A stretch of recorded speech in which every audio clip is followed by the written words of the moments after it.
You want to learn muscle ups, motherfucker? So I kind of suck at ring muscle ups too. Can you help me? I can try.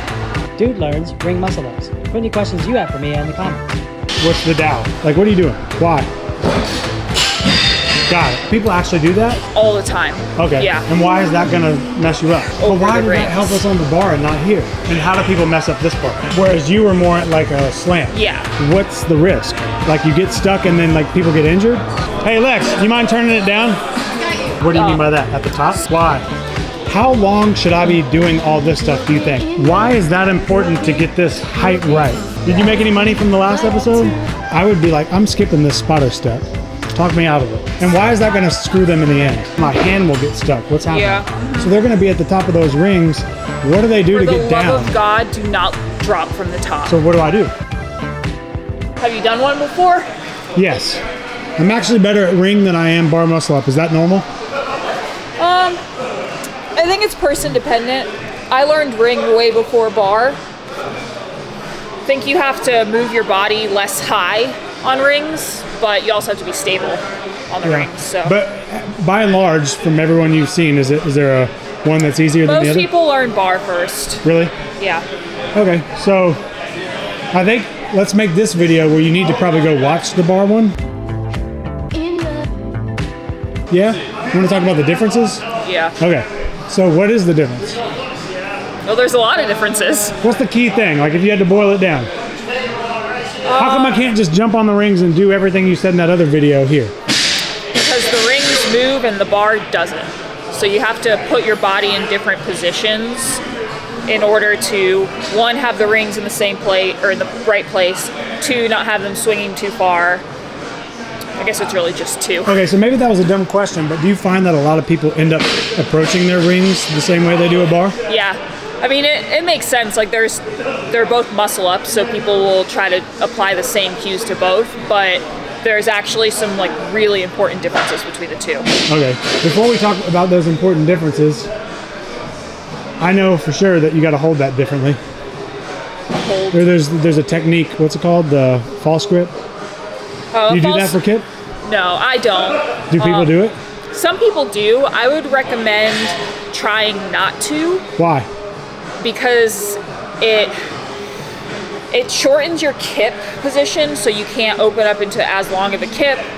It's a lot on your wrist, so you're probably gonna end up. That dude really wants to hang out. Man, I missed him. I don't think I saw him. I mean, it looks like he's coming back. You're probably gonna rip the skin off your wrist too once you start doing like higher volume. Do a lot of high-level people do false grip? No. No. So it's like we don't even mess with that. I mean, they'll do it for strict. For strict. Yeah. Okay. Where should we start? Let's start with, well, when we did bar, we talked about the steps that you take to do it. So I guess we could just go through that and I'll tell you which ones are different. Okay. Oh, you already got a little way that you teach it. Okay. Sure do. All right, so for the bar, we talked about how you start from behind the bar and you jump in. If you do that with the rings, then you're just gonna set the rings swinging in the direction that you don't want them to go. Okay. So on the bar, or for the rings, really the theme of rings in general is you want to be in control of the swinging. So they're only moving in the ways that you want them to move. So you have to manipulate some positions in order to do that. Okay. And the first one is just how you start your ring muscle ups, which is immediately underneath, jumping straight up, trying to not create any extra swing jumping into it. Okay. So, I mean, just a pretty simple, just jumping up and having solid straps, not moving. So, we didn't really talk about the grips last time. Do you recommend people use grips on this and bar? Definitely on bar. Rings, it's person dependent. I like grips on rings. A lot of people don't. You feel like majority of people don't? So it's pretty split. Okay. Yeah. I think as you get higher level and you're doing higher volume of them, you kind of have to at a certain point, or you're just risking your hands ripping. But I'm sure there are some high level athletes who don't wear grips for ring, but I would say there are probably none that don't wear them for bar. This might seem like a dumb question, but is there a technique to getting the grip on the rings versus the bar? Or? It depends on how you like to wear your grips. So The people who use the finger holes and do the dowel. Hold on, you just said, what's the dowel? It's like this little where dude. You make a little flappy? Yeah, and you like stick on there. Okay. I don't do that, so I'm not really sure how you would create that on the rings. You've seen people do it on the rings? I think Travis does. Okay. Yeah. But I'm a flapper. Okay. So I Why do you choose over. flap? I just feel like it's more secure, and I can get more of my hand on top. I feel like I can get more of my hand on top of the rings like that versus being like here. Okay. And does it also have to do with like you might transition into something else that you don't want to be locked in your fingers, or that has not really? Okay. No. But what I do is I'll like loosely. So even though I don't use the finger holes, I like grips with the finger holes, so I can kind of control where they go. So I'll like loosely put my fingers in, and then Just the tips? Yeah.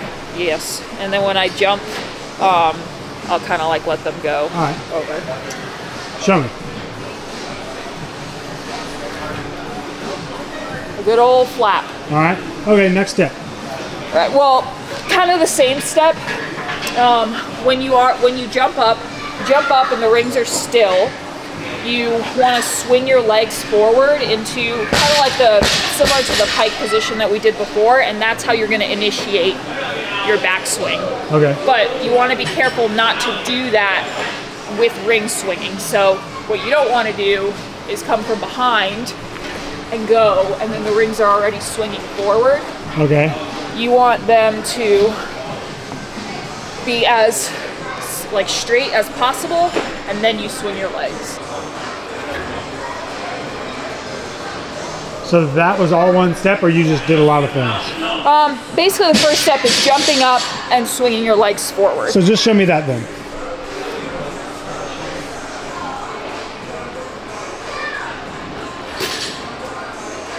Step one, all right, Yeah, cool. pretty simple. Not much you can do wrong aside from if you're jumping behind the rings and setting them swinging. You want them to be pretty still. And why do we break that into its own step? Because we're wanting to focus on... It's mostly to create a separation on how you start the rep compared to the bar muscle up. The first step of a bar muscle up, you're going straight into movement because the bar is not going to move, right? Yes. So you can already just start moving your body. The rings, you need to make sure that they're in the right spot before you go. So you want to just jump up, have that, it's not really a pause, but if you jump straight up, you feel tension on the straps, they're straight, and then you can kind of swing your legs forward. Now, are you thinking, this might be dumb, but there's going to be a lot of that. Are you thinking more of like lifting your legs? Or are you swinging with a little hip? Like, what are you doing? I personally just lift my legs. Okay, show me again. Got it, okay. But a lot of people will say into like a hollow in the front. Well, let's just do this, and maybe I'll occasionally ask you to show me other things, but let's just go your way for now. And so then what's step two? So step two is opening up into the arch position, which is also step two on the bar. For the arch, you swing your legs forward, and then really you're just swinging your legs back. You're keeping good tension on the rings. This gets kind of like controversial. Not controversial, it's not politics, but some people say like push forward hard on the rings in that position. I like to leave my arms a little bit more relaxed in that position. Why do you disagree with the people? I don't disagree. That's just how I like to do it. Okay. I've seen people have a lot of success the other way when you're learning. Why didn't you have success with it? Because I like the rings to be as still as possible. Why did you figure that out over time? When I would do bigger sets, I would find that when I would start to get off rhythm, it's because the rings were getting like further and further away from me at the turnover. And I think the origin of that is in the arch position. If I would push the rings too far forward, there was too much swing on them. So for me, I like having the rings as controlled as possible. I'm swinging my body, but I'm trying to control the rings. And is this one of those things where it's personal preference, or do you think a lot of people would benefit by learning how to do that? Even people who, remember in the last episode, we were talking about elites, they can clean things up. Is this one of those ones they might be able to do that, or still it's preference? Yeah, I think this one is preference, and it might also have something to do with like body proportions. Okay, yeah. But I will say, if you are starting to learn just how to kip on the rings, feeling yourself push the rings forward creates tension, and more tension is good when you're learning a skill. And when you get into the more elite level, and like if you'll see an elite athlete jump up and do sets of 10 unbroken in the workout, they're not like hitting hard tension throughout. They're relaxed and they're trying to make it as cyclical as possible. But you're not gonna be able to do that when you're first learning. So having some tension and pushing the rings forward in the front can be a good thing while you're learning the skill, so that you're... But we're not gonna do that. Me, that's not what I do, but there are... You're just saying there are benefits too if you chose to do it that way. Yeah. Okay. Yeah. Should we talk about both as we go through this, or just focus on I don't think one? it's that big of a deal. Okay. I think just whatever feels better for you. But if you get to the point where you can do ring muscle ups and you find yourself having trouble with the turnover, that the rings are getting further and further away from you, try to not push them forward as far in the arch position and see if that helps. Okay, cool. Yeah. All right, sorry, I've interrupted enough. Show me the step 2. Okay, so I'm gonna jump up, rings are fairly still, legs come up, and then I'm gonna open up into an arch position.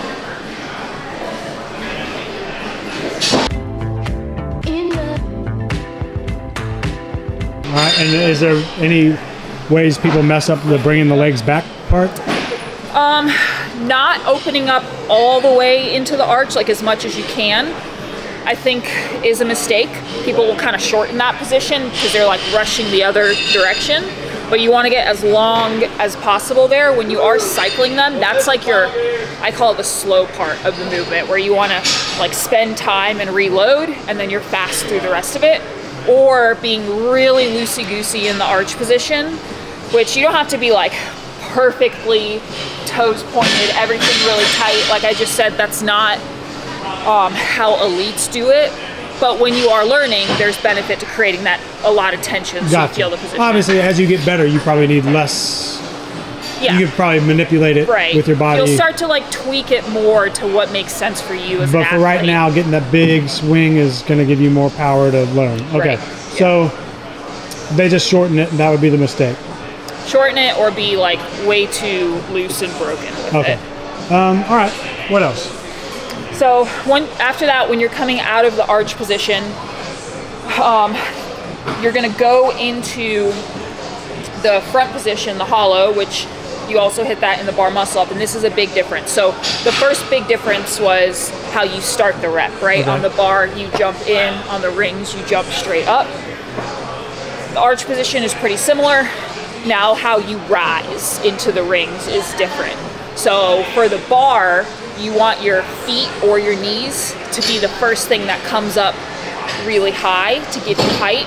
On the rings, you don't really ever want your feet to come up higher than your hips. Think about your hips being the thing that you want to get as high as possible, but your feet don't lead that. Okay, show me a good one, and then right afterwards, show me a bad one. Okay.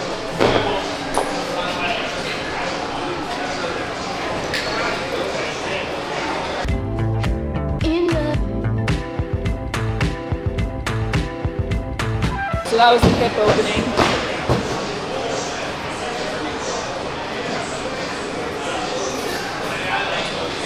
Ah, okay. So this is going too high. And do people actually do that? All the time. Okay. Yeah. And why is that going to mess you up? So we're setting up to be in the best position possible to turn over. If you think of like, so if you're rising, my shoulders, these are my shoulders. If my feet are up here, it's really difficult to get here, right? Because my body is going this way, and I want my shoulders to come forward. If I'm in this position, where these are my hips and my feet are lower, it's a much easier transition over the rings. But why did that help us on the bar and not here? Because the rings move and the bar doesn't. Ah, thanks for that reminder. Okay, let's hit it. What's the next part? That's really it for this. Oh no, sorry, we got one more. Okay. So pulling to get yourself into a position to turn over. So the bar is all about straight arm. Most people, or really nobody, is going to turn over a completely straight arm on the rings. You'll see some people pull and then press really quickly, so it kind of looks like they're at full, yeah, that they're straight, but they're still passing through a little bit of a dip.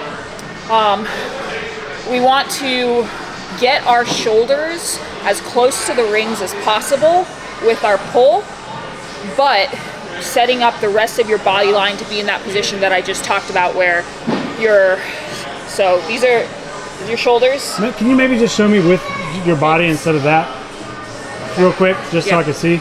Yeah, so basically you want your shoulders to be the highest point, then your hips, then your knees, and your toes. Okay, like shoulder high, then hips, then knees, then toes.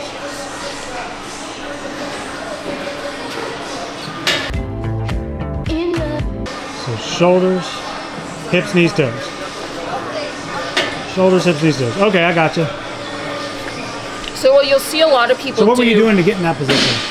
I'm squeezing my butt and I'm pulling with my elbows out and trying to get my chest up towards the rings. Now, is there a, how far out on your, is there like a, do you want to hold it tight, hold it wide? And you definitely don't want to be too wide, but you also don't want to be too tight. I wouldn't really overthink that. It's probably like fairly natural for where you are. Just think of trying to pull the rings towards your chest. Okay.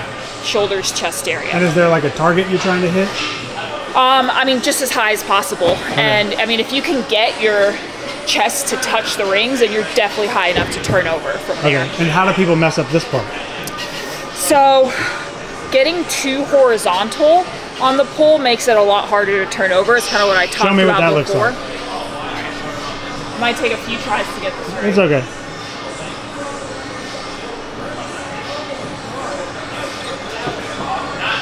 I don't know if that was very good. Okay, so the general concept is, if your feet are as high as your hips and your shoulders and you're kind of in a straight line, it's way harder to rotate your body over. Yeah, whereas you were more like a slant. Yeah. Yeah. Yeah. Okay. So you want to try to get into that position. Okay. And then what? From there, you would turn over or probably use a spotter. But I will say with rings, there's more strength work that you probably want to do. You want to make sure that when you turn over, you're going to be okay. On a bar muscle up, if you like, you're going to be okay because the bar is going to catch you. And by okay, like I mean rest on the bar and then push yourself up. Right, like have the stability on the rings. So practicing low ring turnovers can just like help create that or work on that position.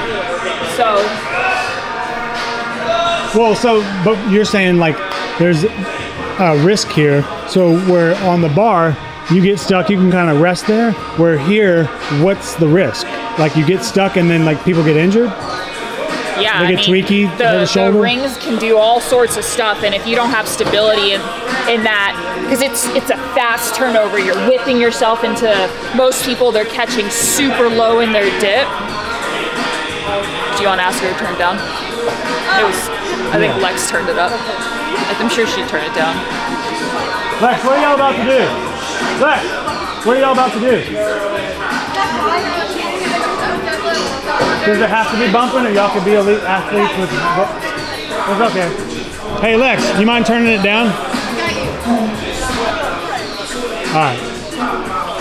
So I just wanted to make sure I could hear that beautiful voice. What were you saying? So when you turn over a ring muscle up, especially the first time, you're probably going to catch pretty low. Yeah. So you got to make sure you're strong in this position. You also need to make sure that you can control the rings and they're not going to shoot out, because this can be a pretty dangerous position.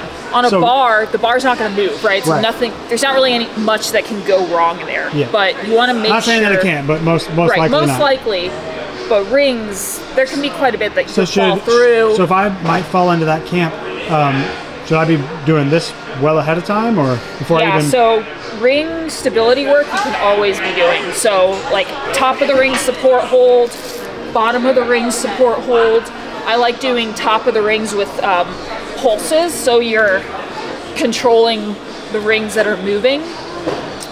Is this like good to do before you even bother with the stuff we already talked about? Yeah. If you can't do strict ring dips, if you can't hold this bottom position without pain and without like feeling like you're falling down, or the top position, then you don't need to be doing a ring muscle up. What are some of the ways people? Let's say I find this video, or I'm trying to get into this, and I don't have much ring experience. How do people mess these steps up? Like, give me some tips on just having good ring awareness, I guess? So you want to keep them close to your body. When you're in that top support hold, you want to have them like as close to your body as possible. Is it okay if they're touching? You don't want to have No, them. not the rings, but touching your body. They can touch your body. Okay. If you work on the external rotation position, then it creates a stronger straight arm lockout position. And it. What do you mean by that? At the top? So instead of being like here, which you'll see a lot of people, being able to open up that position. So you would practice just getting up the top, holding it like that? Yeah. And if you can't do that, you can. Wait, why does that help? Why is those two different, and why does that one benefit? Because it's a stronger lockout position and your elbows are strong in that position. Here, you're kind of just like dumped in your shoulder forward, and this is like not that great of a position to press out of. If you can't hold that, some things you can do are, you can just do like a toe support hold. So I would put a box down here, just like pretend that there's a box, and be in that top position and put a little bit of weight there. And as I get stronger, you can pull some weight off. You could use a band where you like hook a band, put it through here, and just put a knee in it, and then hold the top. And since I kind of got us down this rabbit hole, do you feel like a lot of people are in this step, or do you feel like most people aren't? Like, is this something that a lot of our audience would need to be? Yeah, I think so. Do you think a lot of people neglect it? Probably. Like speed into the other thing? Yeah. So do you feel like, well, I guess this is a softball for you, but is this one of those ones where you can really make a lot of progress by not getting lost and trying to do the kip stuff we were talking about and spending time here? I would say do both, because you want to be working on the positions. So you can do them both kip. in tandem. You're just not turning over. Definitely. Okay. Yeah. I don't think, as long as you can do strict pull-ups and you have good arch to hollow control on a bar and on the rings, I don't see any issue in practicing the swing steps, even if you're not ready to start turning over for a long time. Yeah. So it's like you would be practicing these in tandem for a while. Yeah, so think of this as your strength work, and that's your skill work. Okay, cool. So you're just getting used to those positions and understanding your body and space while really focusing on Did we skip anything beneficial here for that skill work? Yeah, the turnover from low rings, so look at these ballers over here. So this is another drill that I have people work on a lot, where you're on low rings, you're kind of in like a weird squat. These rings are probably a little bit too low for me, but arms are completely straight, and we're using it to practice the hip drive position and the pull. So getting your hips open and then pulling. So I'll start with doing it slow, where you open your hips and then you pull. Why? So that you're making sure that your hips are opening up before you pull. But why do you care about that? Because if you pull before your hips, and you're not getting that power from your hips to drive up, and that's what people will miss that a lot on the bar. They'll leave their hips muted, and then all of that power to help them get higher just doesn't get So this used. just wouldn't be good practice if you were loose butt. Like what? So this wouldn't be good practice if you weren't squeezing your butt, getting your hips through. Yeah, right. So loose butt. Yeah, loose butt. No loose butts here. So hips open, pull to chest, and you can work on starting to do that faster and kind of like at the same time, but making sure that your hips are opening. And then as you get better at that, you can use this to help train the speed of turning over and getting stable in that bottom position. So hips, pull, and then here. So my feet are still on the ground, but I'm getting fast and like pressing hard into the turnover. And then as you get comfortable with that, start doing it and lifting your feet off of the ground in the bottom position. Okay, see if you can answer this one. If I'm the person who gets, let's say I've practiced ring muscle ups before, and I do the swing steps and I get up there, but I get stuck and I barely get there and I'm stuck, how long should I be doing all this stuff, do you think? Give me a realistic expectation of, bro, you need to be doing this for about how long? So you're saying you've turned over, you're here, and I just get stuck. But you can't get out of the dip. Yeah, because I see that a lot. Yeah. Until you can do, I'd say like a minimum of 5 strict ring dips. Yeah. So I don't think you should even, if you don't know for sure that you can get out of a dip at the top, you shouldn't be trying ring muscle ups. So 5 strict ring dips, and then months of this for practice? Like, I'm just trying to set people's expectations. So, how long they're going to be doing this stuff. Right. I mean, that's going to be dependent on how quickly you get stronger, and people's upper body strength development is so variable, but get at least 5 strict ring dips. Be able to hold this top position for, I'd say, a minimum of 20 seconds. That's minimum. Okay. Bottom position, probably minimum of 15 seconds. So and I mean like strong, not like I'm falling. Yeah, yeah. And so you're building up to those goals. Is this stuff that people can squeeze into their daily, or like squeeze into their training? Definitely. Like what? Yeah, so if I had someone who, say they're following compete and they just need more ring strength work, I'd say take once a week or twice a week, put in alternating EMOM for 6 minutes of 20-second top support hold 1 minute, 20-second bottom support hold the next minute, or every 90 seconds, whatever you need to do. Yeah. And then getting touches on it. Right, and then you can always do strict ring dip strength work. Okay. Just doing that. All right. I think I've beaten that to death. Anything else you want to add on this part? Yes. So once you're comfortable with that turnover, you're getting the timing of your hips, the pull, and you're able to catch yourself with your toes off the ground in a strong position. I like doing this exact same drill on the rings with a box underneath. Okay. Do you want to show that? Yeah. I'll just watch these elite athletes while you get a box. Wow, look at them go. They're so strong. Wow, geez.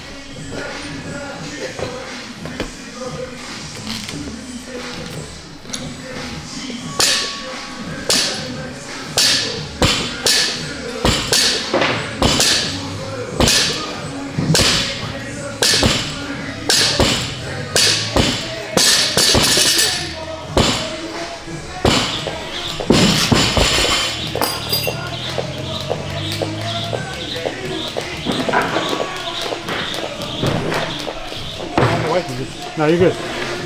All right, we're back.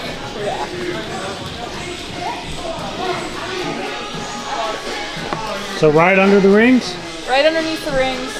It's the exact same thing. Nothing changes about the drill. The reason I like doing it on high rings is because there is something scary about turning over high off the ground.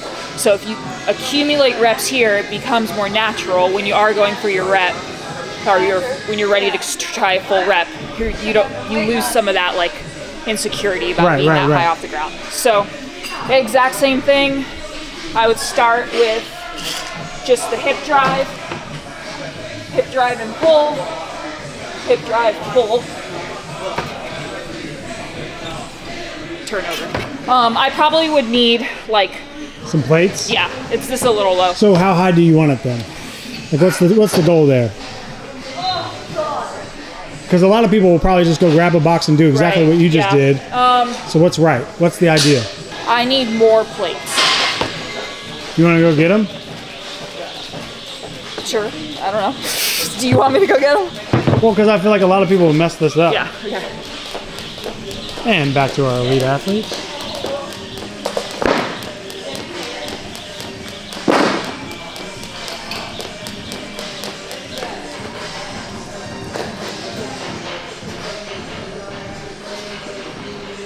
Because I think that's part of the problem when you see people do stuff. You're like, oh. Yeah. It's easy for me to just go get a box. Now I got to get plates. Right. What do you say, Lid? I think it's great. What's great? Ring muscle ups Oh, yeah? are amazing. Did you struggle with them at all when you were a young buck? I still struggle with them. Oh, yeah? Yeah. What have you been doing to get better at them? More reps, drills, Drills? strengthening my pull, my dip. How'd a girl? Put it away. Okay. All right. So.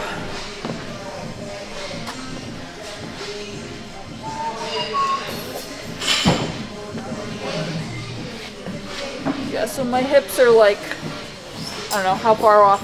Like basically hips, or my butt's like almost touching my shoes. Yeah.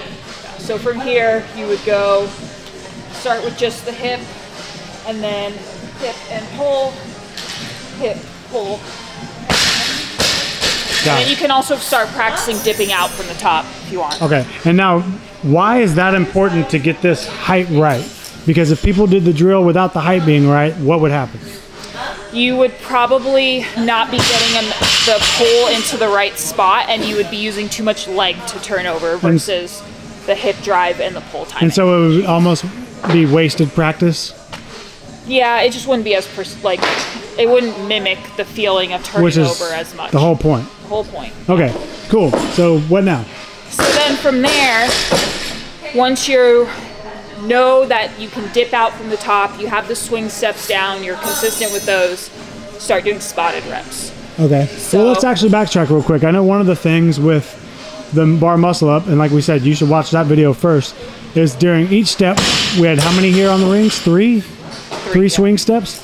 Each of those you would film yourself? Yeah, definitely. So as you're building through, film, make sure that you're getting them right, and then add the next one and make sure your body position is right. And the one there that I think most people get stuck on is similar to the bar. It's the last one before the turnover, where you want to make sure that your shoulders are higher and then your hips are just barely lower, knees and toes. The diagonal versus the flat. You're in, yeah. Okay. So dialing that down. Okay, really and important. how is that something that people tend to catch pretty quick if they're actually paying attention on video? Like when you were doing it, did you have to watch yourself a ton to get it right? Yeah, so for me, I learned, or I didn't really learn that way, so I got into the habit of being horizontal, so I had to break that habit, which was hard, and still, like when I get really tired, I'll start going horizontal again just because it's... But at least now when you do that, you know you're doing what I'm doing, okay. Right. So I'd say like if you're just starting to learn this stuff, you'll probably pick it up faster than if you're trying to break a habit. That's not to discourage you, like if you still want to break the habit, but yeah. And we've watched ourselves on video. We're not lying to ourselves. We've actually got the position how you said. Yeah, we're ready stable here. We're stable here. We know that we can press out a dip no matter what. Okay, and now here's the oh shit. What'd you call it in the last one? The turnover blackout. Turnover blackout. Yep. So this is for sure about to happen to me. Yeah.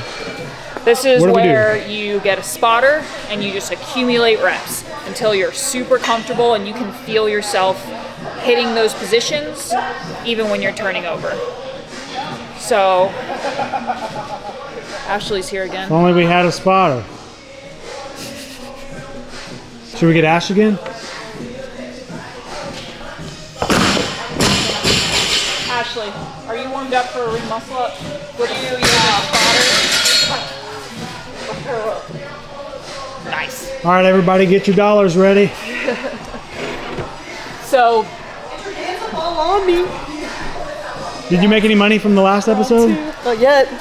Venmo is Ashley Wozny. Run it up. Yo, if we actually get you some money, that'd be crazy. Yeah, because Travis doesn't pay me enough around How do you here. spell that? Spell that. Ashley is ASHLEIGH. See, I'm glad I said that. Dash WOSNY. Throw me something for the love of God. Okay, what is she doing? So I'm gonna spot her into the turnover.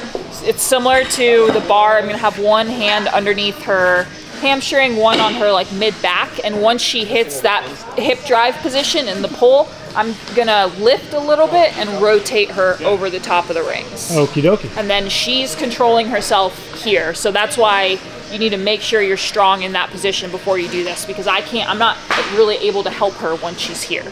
That's all her. And is she pushing out at the top, or we're just getting to the... Yeah, she's gonna lock it out. All right. No pressure, Ash.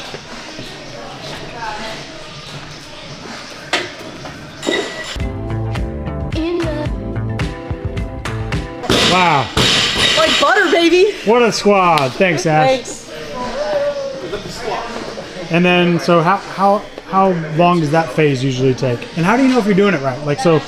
I would film yourself while you're doing this. Make sure that you're still hitting those positions. Okay, so there's a tendency maybe for people who once they get spotted, they get the rep because someone's helping them get up there, but they're out of position. Is that what you're saying? Yeah, sometimes. So just make sure you're checking and you're not building bad habits when you're going from step to step. You're not just relying on the spotter. Yeah. Okay. Usually people who spend a good amount of time doing this will get it down.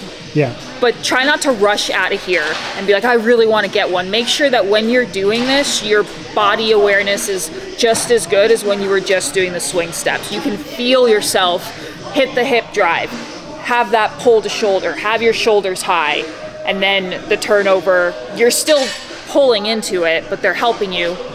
So my tendency, I would be like, okay, I'm skipping this spotter step. Talk me out of it.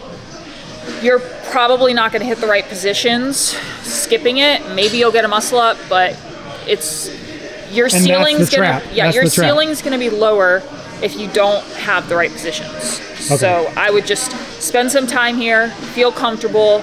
For some people, it's only 2 to 3 sessions of doing this. For some people, it's a lot longer. That's fine, but make sure that you'll know, like if you're training this stuff, you're training the swing steps, you know when you'll get to the point where you know when you're doing it right and wrong. Make sure you know when you're doing it right or wrong here before you go for a full rep by yourself. Okie dokie. All right, so now we're ready. We got that locked in, then what? And then we go for it. Okay, and is there any, so I'm guessing just from seeing people, you know, maybe the people who are trying that weren't ready, like we alluded to on the rings over here, they get up there and all sorts of wacky stuff happens. Or they drop really low and all that kind of stuff. Again, go back and do those, but what else is there any like tips on like, yo bro, abort, drop out, like anything like that? Like once you're up there, like do people, I guess I'm fishing for something right now with this question, which is like people, you'll see them all the time just sit there and they'll like wiggle. Yeah, you know? Is that like should they do that? If you go through all of this, the goal is that you're not going to be in that position. So maybe if you're getting your first one ever and you just want that high five moment, okay, fine. But then if you're trying to be good at this, you know, if it's in the open and at the end of the workout and you do the little squirrely thing where you get over and you wiggle yourself out, cool, that's awesome. You got it. But once your competition's over and you're back to training, go back to this stuff and get this stuff right. Because if you're just like, oh, I can do muscle ups now, and you're just doing them like that in singles, you'll be there forever. Right, and I feel like, is that like a big thing you see happen? People get excited because, I got up there, but I'm not quite doing it right. Okay. And why is that going to screw them in the end? Well, one, you'll probably eventually get injured doing it like that because there's going to be one shoulder that you're putting so much weight on. And I mean, it screws you because you're going to hit a ceiling. You're not going to be able, like, one is exciting for a little bit and then you want 3. And then maybe you can get 3 like that, but you're probably never going to get 15. And most people want to get there. You know, their goal is to get to those bigger sets. So just try to be patient and like look ahead to the future and how you want your muscle ups to look in the next couple years. Gotcha. Okay, so now you've turned, or give me some more turnover stuff. What were you going to say if I wasn't interrupting the shit out of you? And I think that's it. Like, there's no things to think about for the turnover, like some. Yeah, so a couple things. So I don't just black out. Yeah, when I'll see a lot of people when they go for it, they'll get kind of like stuck here, and I think that's more of a fear thing and like lack of commitment to really getting your body in front of the rings. So I try to cue people to. You want to end with your shoulders in the front of the rings. If you're stopping yourself here in the turnover, it's going to be really hard because you can't like support your body weight there. So you need to get your weight further forward to the front of the rings. And that, for people who are trying to get their first rep, usually means a really aggressive like head whip and turnover, more so than you think. So when you're practicing the low rings, the high ring transitions, even spotted reps, try to be really active in getting here. And like, it's like a strong position, and then also active in pushing the rings close to your body and keeping tension on them when you get there. I'll speak for myself, but I think this goes for a lot of people. When you say stuff like that, I'm like, okay, I'm in the gym by myself, all the peers are around, you know, whether they're watching me or not. I feel ridiculous overemphasizing some of those steps, like the aggressive thing. And so I kind of hold back, and you're saying don't worry about that. Like you just gotta do it. Okay. The other thing, in the bar muscle up, we talked about how people's hands wouldn't turn over and they'd get stuck. I know when I do rings, sometimes I'll be well on the, like I'll be in high enough and all that, and my body was perfect, but my hand will get stuck. What's happening? So is it like here? I honestly don't know. It's just like, it's the hand didn't get put in a position where I can like I'm just stuck. Like there's nowhere for me to go. It's probably coming from how you're pulling. Okay. And you're just, it might be like you're kind of trying to pull here and your elbows are too tucked in. Yeah, that's probably it. If your elbows come out, then it's a lot easier to come through here. Okay. But if your elbows are up here, yeah, then you can kind of get stuck there. Okay, so show me the difference. Elbows out. Okay. When you go in to rotate. And what was I doing? Elbows really close to your body, and then it's kind of hard to. It's like you can't even really get your shoulders far enough forward like that. Yeah. So that elbow out pull position, I like to teach people even when they're doing like ring row strength work. I'll have them do like the elbows out pull to get used to that. Dang, okay, that's very helpful. All right. Anything else? So this is going from 1 to 2. Do you still want to do that, or do you want to shut it down? Is that a different video? 1 to 2 what? Going into the second rep. Doing multiple reps? Yeah. I don't know. We didn't really talk about doing 2 reps in the bar muscle up. No. Or, so maybe what we should do is let's create another video down the road. Dude learns how to string together these things. Okay. And we can mix them? Does that sound okay? Yeah, that sounds good. All right, so show me one.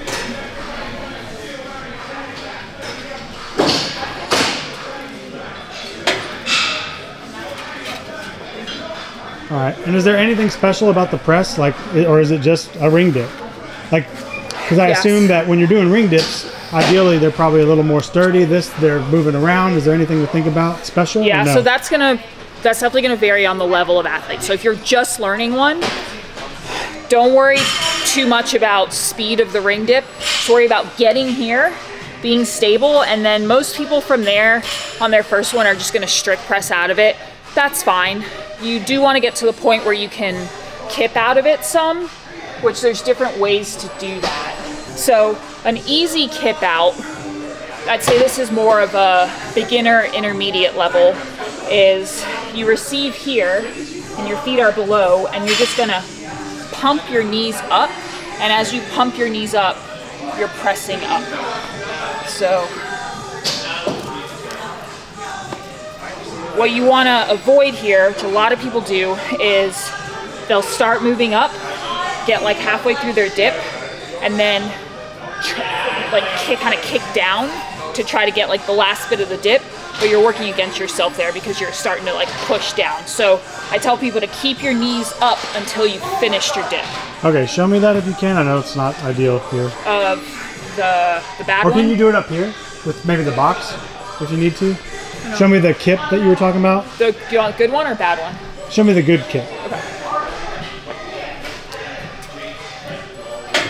So here, and then.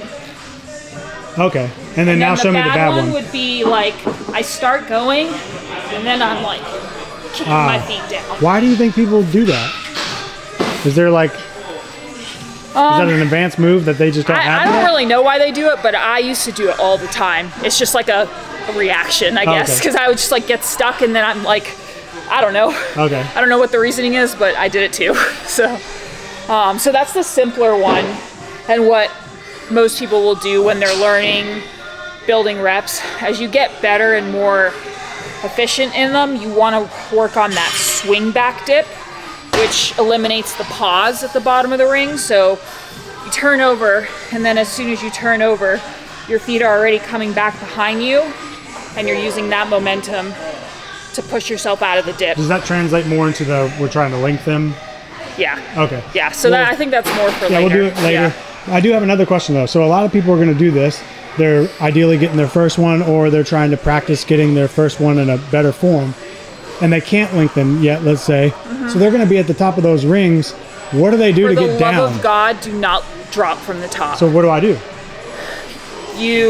What's the good form to practice these and not die? The safest thing to do is you walk out, you come back to the bottom of the dip, and then you let yourself down. Your arms are locked out.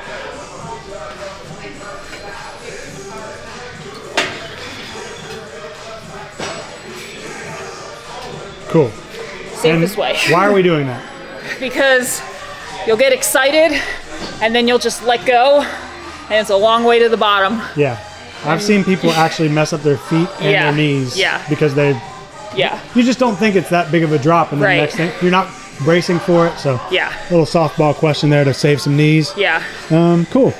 Anything else? I think that's about it. Don't neglect the support work, the stability.